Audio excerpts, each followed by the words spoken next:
प्रकृति ऋषि का रोज का नियम था कि वह नगर से दूर जंगलों में स्थित शिव मंदिर में भगवान शिव की पूजा में लीन रहते थे।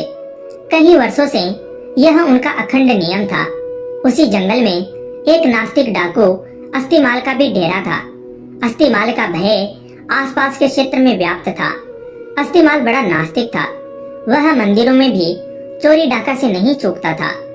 एक दिन अस्थिमाल की नजर प्रकृति ऋषि पर पड़ी।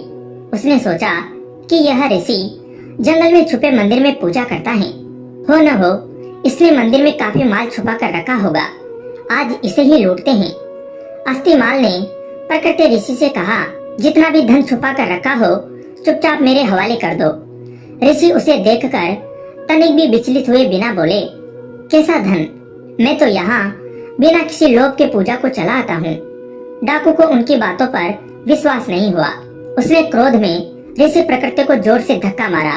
ऋषि ठोकर खाकर शिवलिंग के पास जाकर गिरे और उनका सिर फट गया।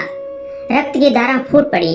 इसी बीच आश्चर्य ये हुआ कि ऋषि प्रकृति के गिरने के फलस्वरूप शिवालय की छत से सोने की कुछ मोहरें अस्थिमाल के सामने गिरी। अस्थिमाल अट्टहास करते हुए बोला, तू ऋषि होकर झूठ बोलता है। झूठे ब्राह्मण, तू तो कहता था कि यहाँ कोई धन नहीं, फिर ये सोने के सिक्के कहाँ से गिरे? अब अगर तूने मुझे सारे धन का पता नहीं बताया तो मैं यही पटक पटक कर तेरे प्राण ले लूंगा। प्रकृति ऋषि करुणा में भरकर दुखी मन से बोले, हे शिव जी, मैंने पूरा जीवन आपकी सेवा पूजा में समर्पित कर दिया, फिर ये कैसी विपत्ति आन पड़ी? प्रभु मेरी रक्षा करे। जब भक्त सच्चे मन से पुकारे तो भोलेनाथ क्यों न आते?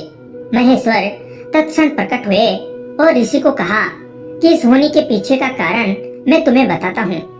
यह डाकू पूर्व जन्म में एक ब्राह्मण ही था। इसने कई कल्पों तक मेरी भक्ति की, परंतु इससे प्रदोष के दिन एक भूल हो गई। यह पूरा दिन निराहार रहकर मेरी भक्ति करता रहा। दोपहर में जब इसे प्यास लगी तो यह जल पीने के लिए पास के ही एक सरोवर तक पहुंचा।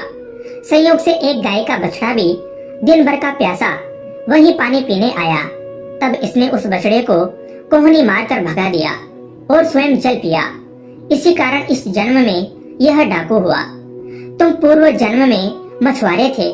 उसी सरोवर से मछलियां पकड़कर उन्हें बेचकर अपना जीवन यापन करते थे।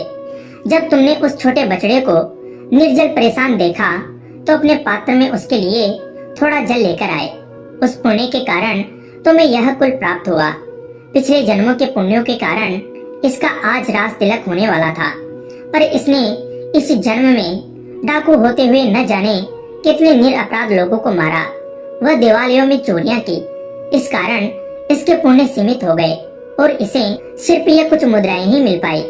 तुमने पिछले जन्म में अनगिनत मत्स्यों का आखेट किया, जिसके कारण आज का दिन तुम्हारी मृत्यु के लिए तय था, पर इस जन्म में तुम्हारे संचित पुण्यों के कारण तुम्हें मृत्यु स्पर्श नहीं कर पाई और सिर्फ यह घाव देकर लौट गई।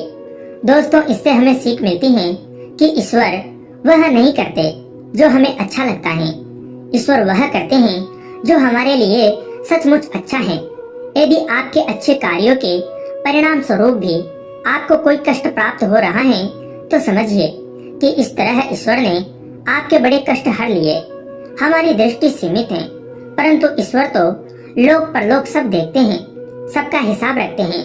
हमारा वर्तमान, भूत और भविष्य सभी को जोड़कर हमें वही प्रदान करते हैं जो हमारे लिए उचित है।